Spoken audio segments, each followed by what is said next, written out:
আমি এক পাশে ও আম্মু এক পাশে, তো ও ঠিক মাঝে মেবি এই জায়গাটা ছিল আর কি, এই জায়গাটা বুলেটটা ঠিক এই দিক দিয়ে আসে, এসে বাবু ঠিক একেবারে ডাইন চোখের এদিকে লাগে, লেগে এই পিছন সাইডটায় মানে এসে হয়ে ঠেকে যায়, বুলেটটা বের হয় না। তো আমার হাতের উপরেই গুলি খেয়ে কোনো মানে আওয়াজ করতে পারে নাই, ডাইরেক্ট এভাবে হাতের উপর পড়ে গেছে আমার হাতের উপরে।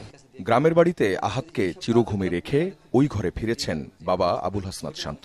প্রতিটি কোনায় কোনায় ছেলের স্মৃতি, আর ওই কথাটা, বাবা তোমার বুকেই থাকবো আমি। প্রাণটা ওর ঝরে গেছে বাবা মায়ের কোলেই। সেদিন সকালেও আমার বুকের ভিতরে এসে আমাকে বলতেছে যে আব্বু তোমার বুকের ভিতরে আমার অনেক ভালো লাগে, আমার অনেক ভালো লাগে তোমার বুকের ভিতরে, তুমি আমাকে থেকে যেও না, তুমি আমার কাছে থাকো, তুমি আমাকে অফিসে নিয়ে যাবার সাথে করে।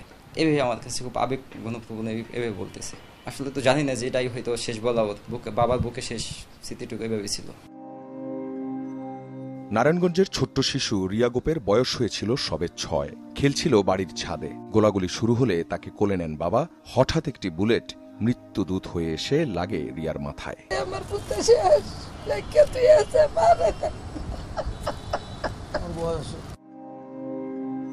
বাবার সাথে খামারে কাজ করত 13 বছরের মোবারক। দুধ বিক্রি করত বাসায় বাসায়। বড় আগ্রহ ছিল খেলাধুলায়। 19 জুলাই মিছিল দেখতে গিয়ে নিভে গেছে তার জীবন প্রদীপ। শুক্রবার দিন নাকি ওর মারে কইছে, মা আমার নেম প্লেট আইব। ও ছেলেটা খেলাধুলা করতো, নেম প্লেট আইব, নেম প্লেট তো বুঝে না ওর মায়। নেম প্লেট আইলো, আমার ছেলের ডেথ সার্টিফিকেট আর মেডিকেলের সার্টিফিকেট আর আজিমপুর গোরস্থানের সার্টিফিকেট সব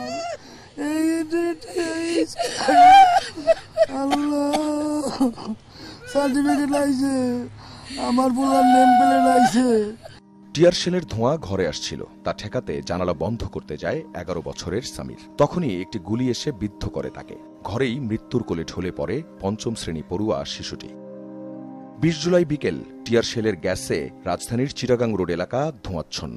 খোঁজ পাওয়া যাচ্ছিল না 10 বছরের হোসাইনের। রাতে ঢাকা মেডিকেলে লাশের স্তূপের নিচে পাওয়া যায় তার মরদেহ। 18 জুলাই নরসিংদীতে গুলিবিদ্ধ হয়ে প্রাণ যায় 14 বছরের তাহমিদের। 9ম শ্রেণীতে পড়ত সে।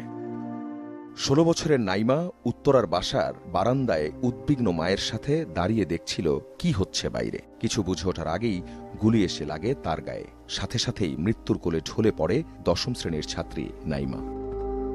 যাত্রাবাড়ি এলাকায় রাস্তায় পড়ে থাকা আহত একজনকে হাসপাতালে নিয়ে যাচ্ছিল 16 বছরের ইফাত। হুট করে গুলি লাগে বুকের বাঁ পাশে। চলে যায় ইফাতের প্রাণটাও। 20 জুলাই বিকেলে এমনিভাবে সাভার এলাকায় প্রাণ যায় 14 বছর বয়সী সাদ মাহমুদের। কৌতূহলবশত সড়কে নেমেছিল সে। একটু ফুটবল খেলতে পছন্দ করত।